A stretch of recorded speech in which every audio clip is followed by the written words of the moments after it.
Nagkaroon po ng aberya ang MRT Line 3 dahil sa isang depektibong switch track sa Trinoma Depot. Kagulit po niya, makakasap natin si LTA spokesperson Hernando Cabrera. Tony Cabrera, good morning. Igan, good morning. Good morning sa ating mga viewers. Ano yung mga apektadong biyahe ng MRT, Attorney? Well, lahat, Igan, kasi ang nangyari, yung switch track na nasira sa depot, ang naging resulta nito is hirap na umakyat yung mga tren manggagaling dun sa kanilang paradahan para makapunta naman dun sa linya. Okay. So, very limited yung number ng train na naiaakyat pa lang. So, kanina mga 11 pa lang. So, dapat ngayon, halos kumpleto na dapat na 20 yung nasa linya. So, marami nang stranded?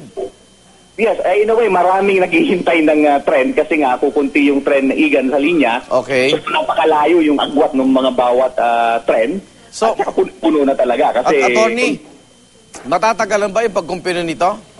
Well, Igan, constant yung ating coordination sa control center. Wala pa silang naibibigay na, at the moment, iniintay ko yung latest update nila doon sa timetable kung kailan matatapos yung repair. Pero usapan namin kanina is abutin namin itong bago mag full blast yung peak hour, bago talaga itong bandang alas 7 para matugunan yung dami ng tao pagdating ng peak hour. Naku po, anong payo natin sa mga mananakay? Mag-iba muna ng alternatibong sasakyan. Tama yun, Igan, unfair naman siguro na sabihin ko maghintay sila. Kung ako mismo hindi ko pa masabi kung kailan natin maayos itong problema. Naiakit naman natin yung mga tren, Igan, kaya lang napakahirap. Ilan tren ang bumabiyahe ngayon?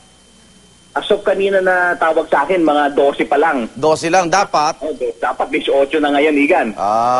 Kulang tayo ng 6. Kaya both ways yan, yung papuntang Taft at saka yung papuntang North Avenue, apektado talaga.